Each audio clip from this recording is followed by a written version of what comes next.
এখন আমি আপনাদের সাথে শেয়ার করছি একাদশী স্পেশাল একদম সহজভাবে সাবুর পাঁপড় করে নেওয়ার রেসিপি। ঠিক একই রকমভাবে সাবুর পাঁপড় করে নিয়ে কিন্তু বেশ অনেক দিন যাবত সংরক্ষণ করে রেখে দিতে পারবেন।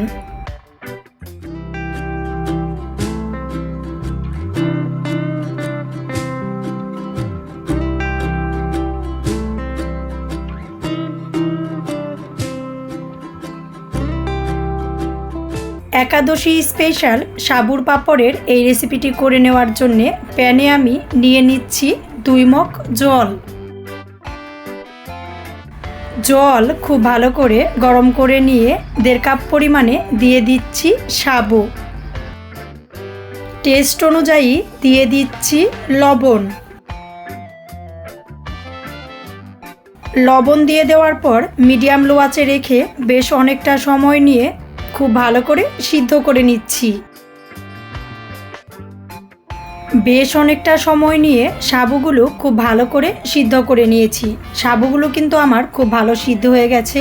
খুব ভালো করে নেড়ে সাবুগুলো এখন আমি চুলা বন্ধ করে ঠান্ডা করার জন্য রেখে দিচ্ছি।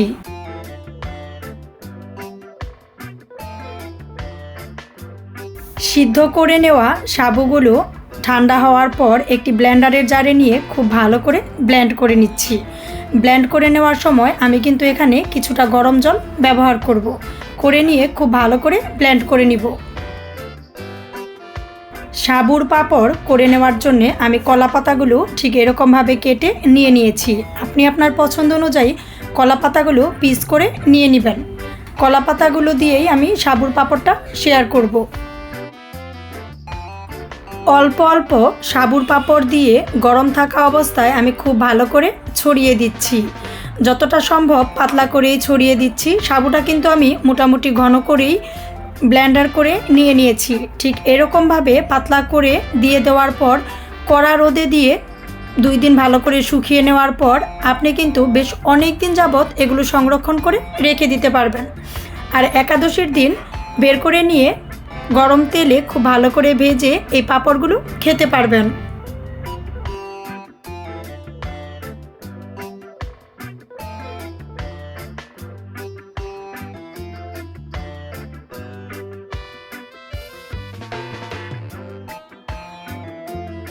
কলা পাতায় একই রকমভাবে সাবুর পেস্টটা দিয়ে কড়া রোদে খুব ভালো করে শুকিয়ে নেওয়ার পর কলা পাতা থেকে তুলে নিয়ে এগুলো কিন্তু বেশ অনেক দিন যাবত আপনি সংরক্ষণ করে রেখে দিতে পারবেন।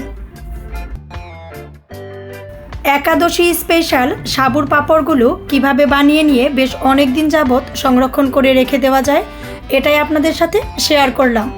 আমিও কিন্তু ফ্রি দিনে ঠিক এরকমভাবে বেশ অনেকগুলো পাঁপড় বানিয়ে রোদে শুকিয়ে সংরক্ষণ করে রেখে দিই। একাদশীর দিন এরকমভাবে সাবুর পাঁপড়গুলো গরম তেলে ভেজে নিয়ে খুব ভালো খেতে পারবেন। ভিন্ন ভিন্ন ধরনের সুস্বাদু নিরামিষ রেসিপি, একাদশীর রেসিপি, জন্মাষ্টমী, রাধা অষ্টমী থেকে শুরু করে অন্নকূটের বিভিন্ন রকম প্রসাদের রেসিপিগুলো পাওয়ার জন্যে অবশ্যই আমাদের চ্যানেলটি সাবস্ক্রাইব করে আমাদের চ্যানেলের সাথেই থাকবেন।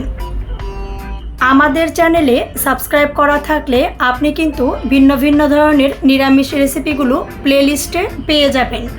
একই রকমভাবে জন্মাষ্টমীর সবগুলো রেসিপিও আমি প্লেলিস্ট করে দিয়ে দিয়েছি।